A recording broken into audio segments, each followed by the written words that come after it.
Hello student, आप सबका स्वागत है फिर से एक नए वीडियो। तो इस वीडियो में हम बात करने वाले हैं आपके 9th क्लास के हिंदी के पेपर के बारे में, जो आपका यहाँ पे वार्षिक पेपर होने वाला है।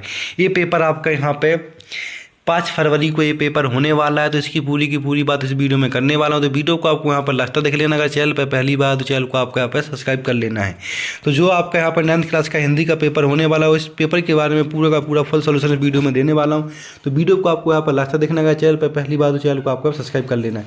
तो यहाँ पे आप देख सकते हैं, यहाँ पे आपका रोल नंबर डाल लेना आपको यहाँ पे, और यहाँ पे आपका एक कोड हो जाता है, जिसके अंदर आप देख सकते हैं यहाँ पे कक्षा 9th की वार्षिक परीक्षा 2024-25 से होने वाला है, जो आपका यहाँ पे हिंदी का पेपर होने वाला है। इस हिंदी पेपर की पूरी जानकारी इस वीडियो में देने वाला हूँ। तो वीडियो को आपको पर लास्ट देखना है। चैनल पर पहली बार चैनल को आपको सब्सक्राइब कर लेना है। तो आप यहाँ पर देख सकते हैं कि आपका हिंदी का पेपर है, जो 9th क्लास के स्टूडेंट जितने भी हैं, आप इस वीडियो को पेपर से देने से पहले 1 से 2 बार जरूर देख के जाइएगा, क्योंकि इसी वीडियो के माध्यम से जो क्वेश्चन बताने वाले हैं, सारे के सारे क्वेश्चन आपके पेपर में फंसने वाले हैं।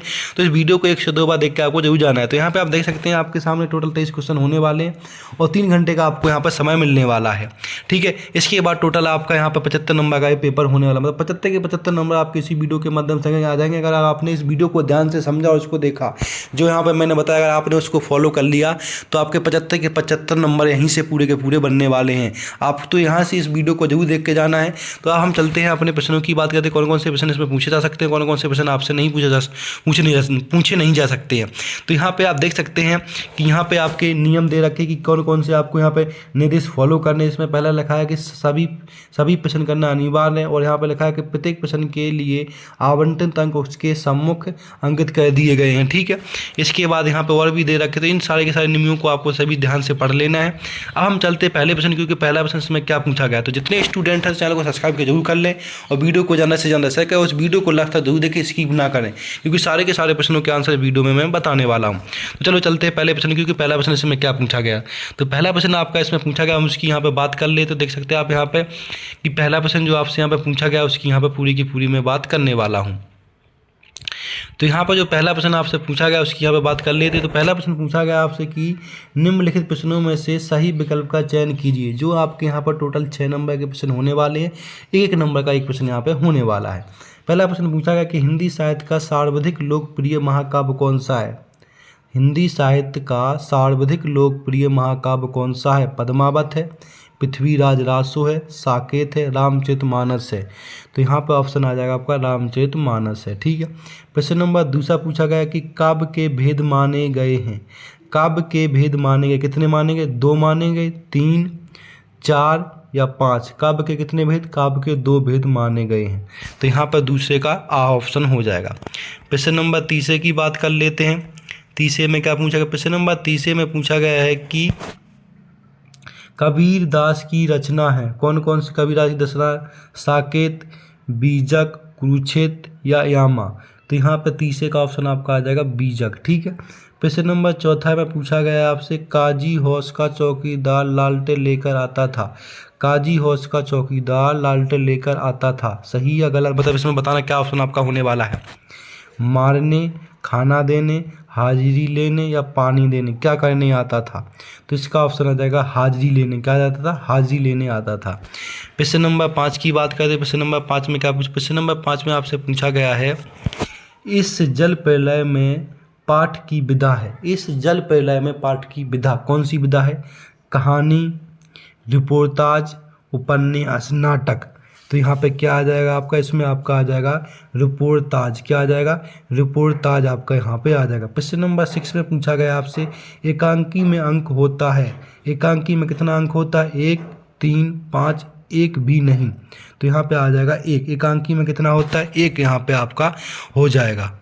तो यहाँ पे आप देख सकते हैं कि आपके पूरे के पूरे जो यहाँ पे क्या होता है सही विकल्प पूछे गए थे, वो सारे के सारे मैंने करा दिए। इनका आंसर आपको PDF के माध्यम से मिल जाएगा। अब हम बात करने वाले दूसरे प्रश्न की। तो दूसरे प्रश्न में चलते हैं। तो यहाँ पे आपके सामने दूसरा प्रश्न क्या आ जाता है, उसकी यहाँ पे हम बात कर लेते हैं।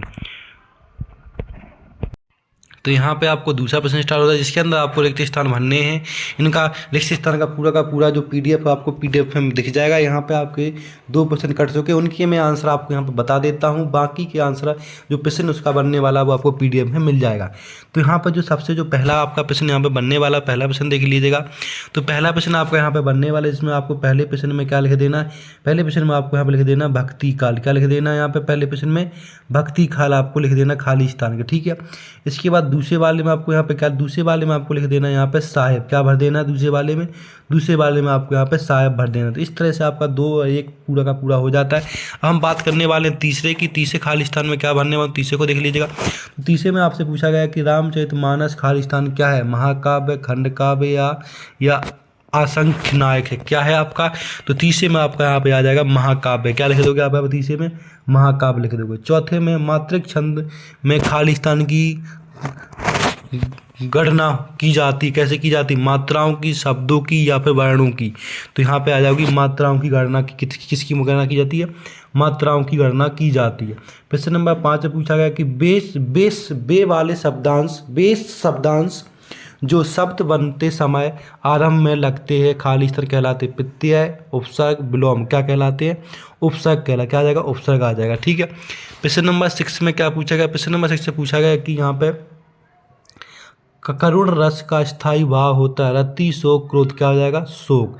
तो इस तरह से आपके पूरे के पूरे यहाँ पे रिक्त स्थान हो जाते। अब हम बात करने वाले सही जोड़ी की, यहाँ पे मैचिंग मिलाने वाले हैं।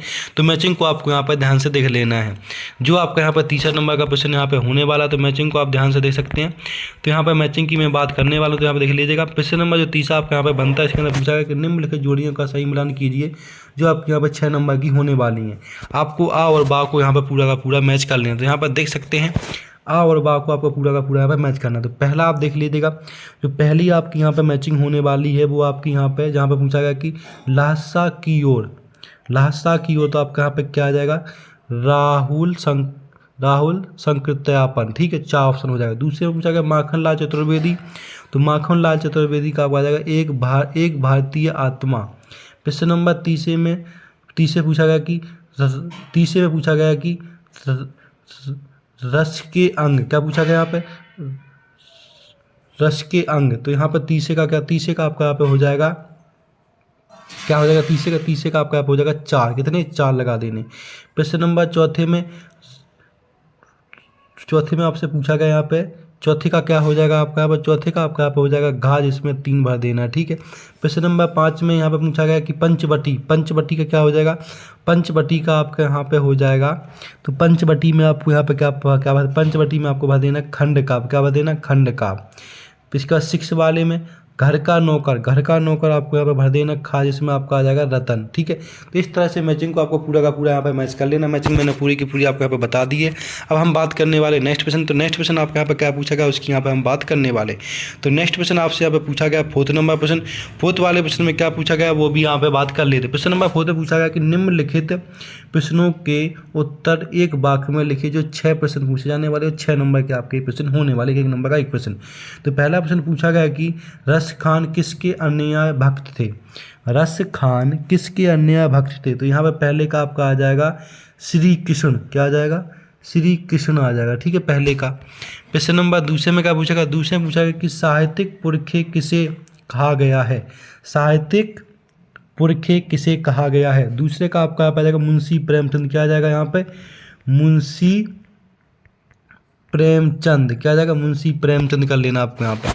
प्रश्न नंबर तीसरा देखेंगे। प्रश्न नंबर तीसरे पूछा गया कि समास कितने प्रकार के होते हैं, समास कितने प्रकार के होते हैं। तो आपको यहाँ पर लिख देना है 6 प्रकार के, कितने प्रकार के, 6 प्रकार के होते हैं, ठीक है। प्रश्न नंबर बात करने वाले यहाँ पे 4th में पूछा गया कि जहाँ काव्य का आधार शब्द होता है वहाँ कौन सा अलंकार होता है। तो इसमें आ जाएगा शब्द अलंकार, कौन सा आ जाएगा यहाँ पे, शब्द अलंकार आपका यहाँ पे आ जाएगा। ठीक है, प्रश्न नंबर 4 में।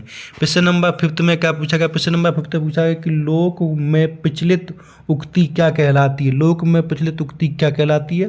इसको हम बोलते हैं कहावत। क्या आ जाएगा यहाँ पे 5 में? कहावत आ जाएगा आपका। ठीक है, तो यहाँ पे आपको कहावत लिख देना।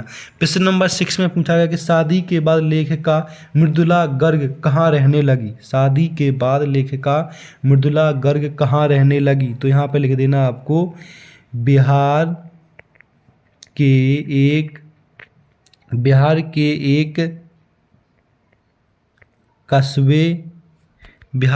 एक कस्बे में, जिसका नाम क्या था? जिसका नाम था प्राइमिया। क्या था?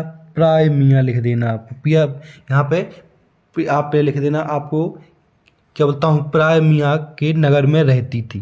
तो यहाँ पे इस तरह से आपके ये 4th वाला प्रश्न पूरा का पूरा हो जाता है। इस 4th प्रश्न को भी आपको यहाँ पे अच्छे से कर लेना है। अब हम बात करने वाले नेक्स्ट प्रश्न की। तो नेक्स्ट प्रश्न आपको यहाँ पे आ जाता है, उसकी हम यहाँ पे बात करने वाले हैं। तो नेक्स्ट प्रश्न आपका यहाँ पे बनता है 5th, जिसके अंदर आपसे पूछा गया, उसकी हम बात कर लेते हैं।